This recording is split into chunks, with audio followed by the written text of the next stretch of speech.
മറ്റൊരാൾക്ക് വേണ്ടി സ്വന്തം ജീവിതത്തിൻ്റെ നല്ലൊരു ഭാഗവും മാറ്റിവെക്കുന്ന മനുഷ്യരൊക്കെ ഏറ്റവും ഒടുവിൽ നേരിടുന്ന ഒരു ചോദ്യമുണ്ടാകും. അതിന് നിങ്ങൾ എനിക്ക് വേണ്ടി എന്താ ചെയ്തത് എന്ന്.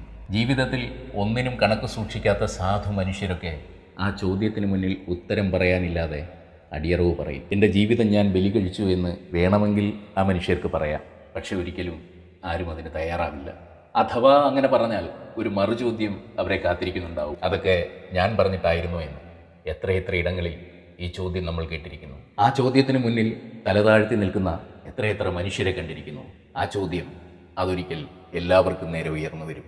അതിനി ഏറ്റവും പ്രിയപ്പെട്ടവരെന്ന് നിങ്ങൾ കരുതുന്നവരിൽ നിന്ന് പോലും ഒരുപക്ഷെ ആ ചോദ്യം ഉയർന്നെന്ന് വരും. അന്ന് ഒരു വിഡ്ഢിയെപ്പോലെ തലതാഴ്ത്തി നിൽക്കാൻ ഇടവരാതിരിക്കണമെങ്കിൽ കടന്നു പോകുന്ന ഓരോ നിമിഷത്തിലും ഇത്തിരി നേരമെങ്കിലും അവനവന് വേണ്ടി മാറ്റിവെക്കുക. അവനവന് വേണ്ടി ഇത്തിരി നേരമെങ്കിലും ജീവിക്കുക. വേറൊന്നിനുമല്ല, ഒടുവിൽ ആ ചോദ്യം ഉയരുന്ന നേരം കുറ്റബോധം തോന്നാതിരിക്കാൻ വേണ്ടി മാത്രം.